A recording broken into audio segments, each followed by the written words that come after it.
What's good, Naked Gang?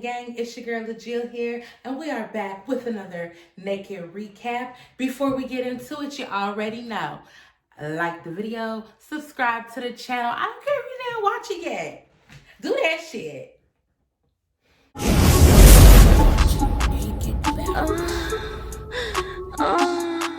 We just had a good little weekend go down. It's a lot of battle rap to watch from the past weekend, y'all. If you didn't know, we have King of the Dot playoffs. They just started over the weekend. You can watch those on Twitch. Smack Volume 9 also went down over the weekend. That is Sue Surf versus New Jersey Twerk. So this weekend was super lit.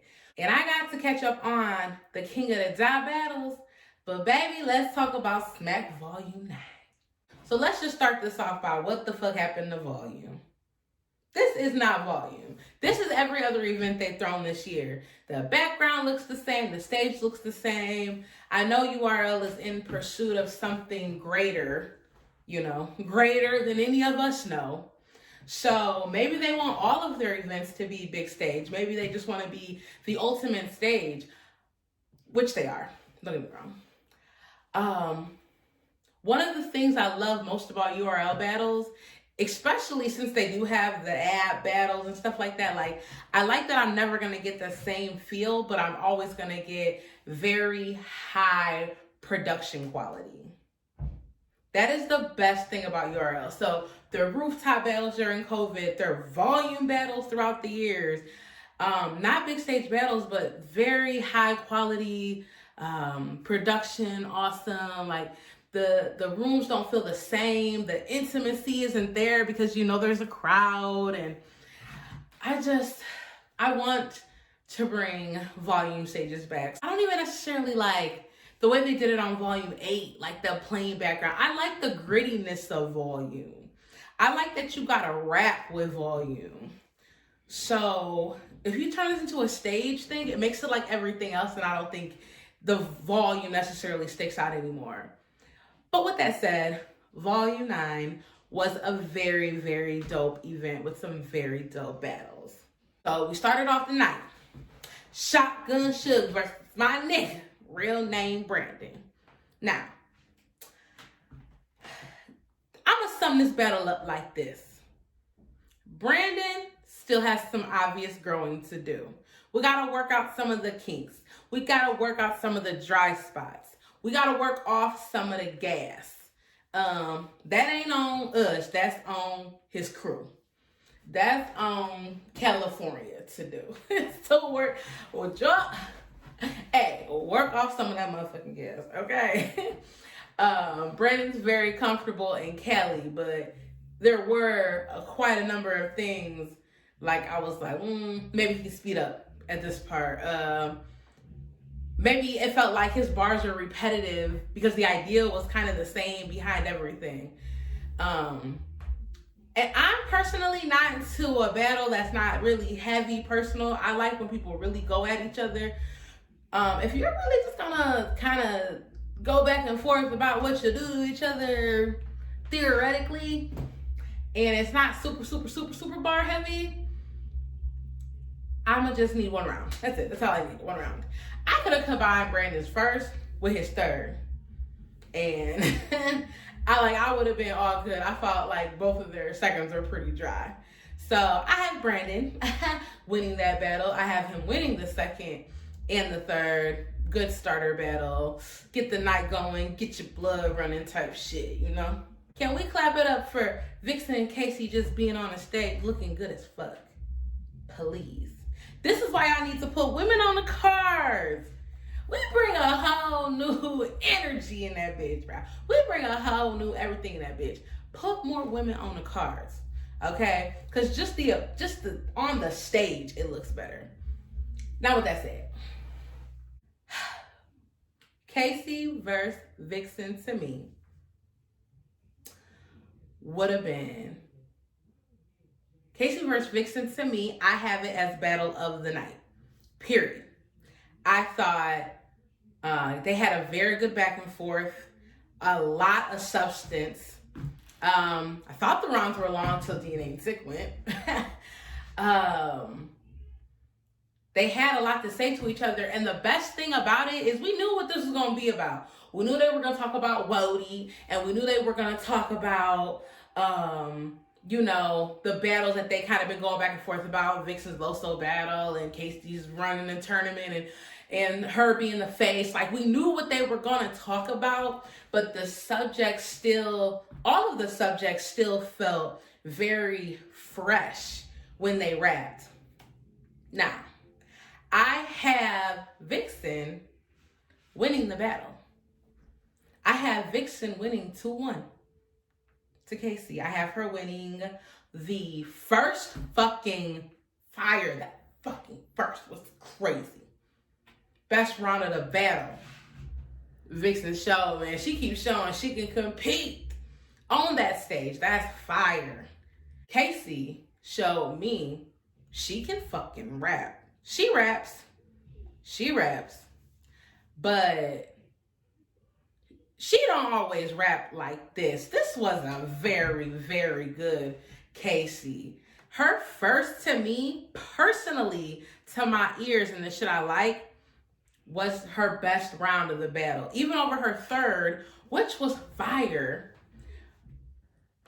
And it was fire because it showcased her rapping ability, and the crowd was with her. They were not with her in the first. If they were in a volume room, if they were in a traditional volume room, that would have been Casey's battle. And if I were going off of personal, maybe what I like personally, I might be able to give Casey the first and hit Casey with the first and second. The battle is fire. I love it. It was my battle of the night, personally. Okay? Charlie Clips and Bdot. I'm biased as fuck. I tell y'all every time when it comes to Charlie Clips, I'm biased. He's always going to be my predicted winner. It's always going to be a predicted 30. Clips doesn't lose clear. Clips doesn't lose in my book. Bdot came in hungry. He came in hungry. He was mad all 3 rounds. He was mad at Charlie. He was mad at the fans. He was mad at the bloggers. He was mad at everybody. He's kind of a crybaby a little bit in this battle. Like, it could be taken as a little whiny. It's just, it's funny to me when battlers like Bdot go against battlers like Clips. And with all that aggression, the performance, the Hadoukens, you know, and a nigga like Clips starts rapping and just neutralizes all of that shit. Just, it's like Clips is the kid in class you want to fight and you just fucking can't. He was talking mad fucking shit, and you go to confront his ass like, I'm about to beat this kid ass, and then he gets to doing like shit that makes you like him or not be mad at him anymore, even if it's totally fucking ignoring you. Like, it's, oh, charisma. That's a thing, man. You can't, that is a hard thing to beat on a stage. Neutralizers in battle rap are just hard to clearly beat. And we all know, well, those of us who watched, that Bdot second was, you know, slippity blippity. But it's like he goes from slippity blippity into like anger. Charlie Clips fucks up at the beginning of his second, and it goes from this fuck up where the entire crowd's enjoying him and laughing the whole time, to him just like roasting a girl on stage, freestyle. I mean, he freestyled an entire second round. Like, that shit's incredible. Bdot's third, right? This is how I'm imagining the process going in my head. Ooh, I admire Charlie Clips. It's extremely hard for me to write through this man. He looking through the battles, you know, scrolling through the battles. Okay, Summer Madness 2, Serious Jones. All right, brings it up. Charlie Clips talks about a ring card girl. Stretch marks. That's it. That's That's right, Bdot. That's the angle. The stretch mark retard girl. And then he let that all into, you know, how he pseudo doesn't respect women. And I didn't buy it. You gotta make me care when you angle. And it didn't work for me. That's not to say that Bdot didn't have shit. His first and his third was nice. It's just every time Clips raps, it's like Bdot didn't. So we're gonna give that a 30, as predicted, Clips. Speaking of freestyles and rebuttals, next up we had DNA versus Real Sick. This battle is long. This battle is an hour long. This battle is layered. They say so much shit back and forth to each other, and they're rapping their asses off the whole time. This battle and KCJ versus Vixen will get their own personal naked recap so I can break down my winner and what I liked. Some people thought that DNA versus Real Sick was boring.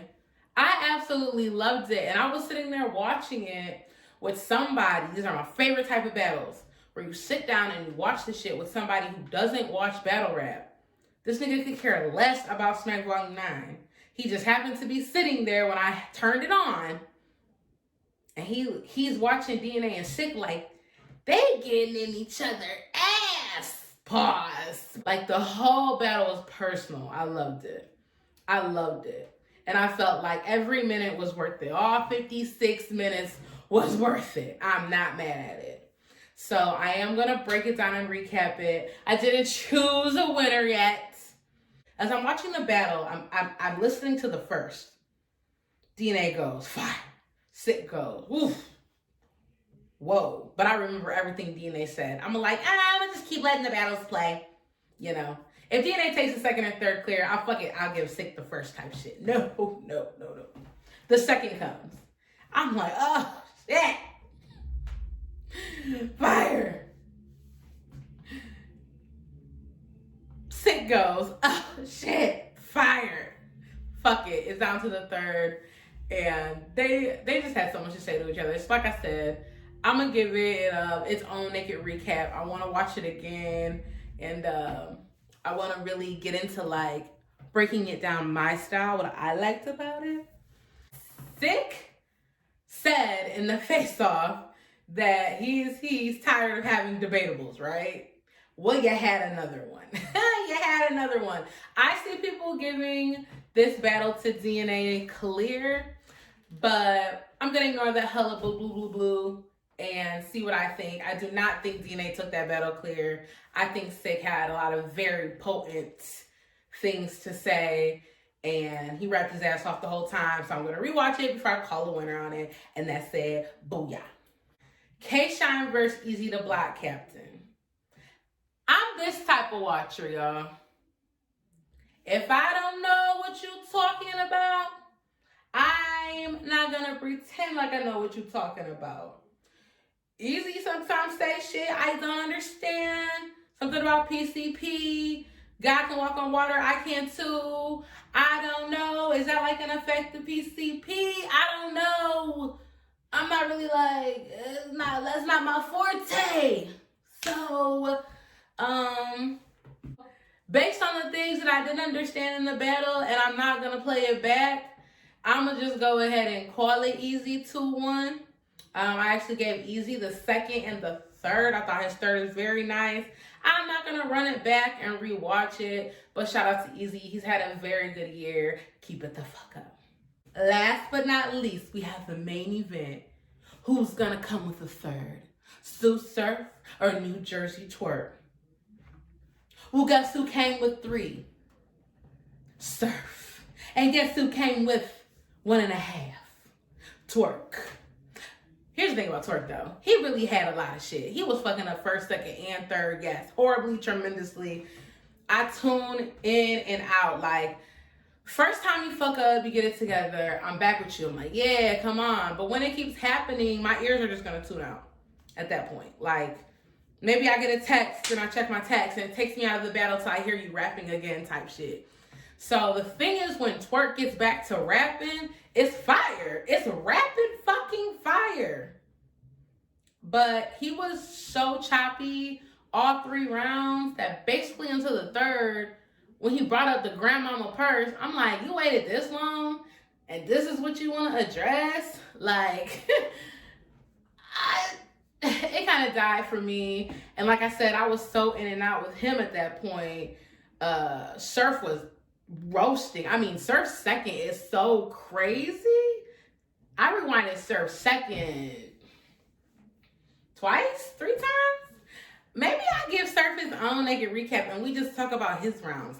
The shit is so intricate and he makes it so easy. It feels easy watching it. Not like I can write it.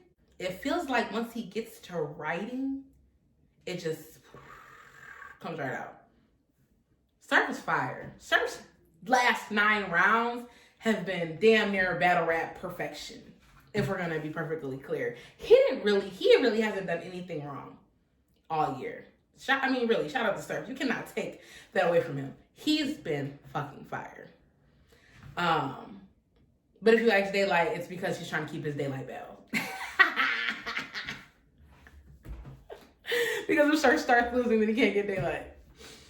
I said I am going to run back the tapes and give naked recaps to KCJ versus Vixen. I'm going to give a naked recap to DNA versus Real Sick because I love a good story. I love a good argument. I love a good debate. And both of these battles really gave that to me. So, yeah, that's it for Smack Volume 9 Naked Recap. Naked Gang. Like, subscribe, share with your battle rap homies. Turn the notification bell on. All the links to all my shit, OnlyFans, all that shit in the bio. Peace. Naked Gang.